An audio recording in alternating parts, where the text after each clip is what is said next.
Η διαδρομή αυτή είναι περίπου 2 χιλιόμετρων, 60 λεπτών περίπου και μέτριας δυσκολίας.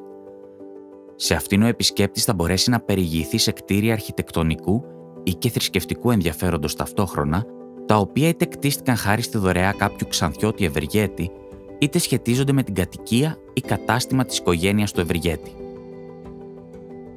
Κατά τα χρόνια της Οθωμανικής περίοδου, ο ρόλος των ευεργετών ήταν ιδιαίτερα σημαντικός για τους ελληνοορθόδοξους χριστιανικούς πληθυσμούς, αφού αυτοί μερίμνησαν για την οικοδόμηση και τη διακόσμηση σχολείων, εκκλησιών και κτηρίων δημόσιου χαρακτήρα όπως οι λέσχες.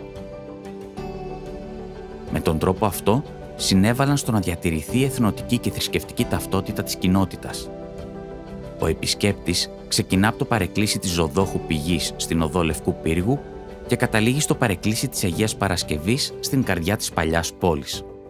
Στη διαδρομή θα μάθει για τους καπνέμπορους ευεργέτες, Σιγάλα, Στάλιο, Ματσίνη, την οικογένεια Κουγιουμτζόγλου, τον δάσκαλο Χασιρτζόγλου, τον Φλωρί και άλλους.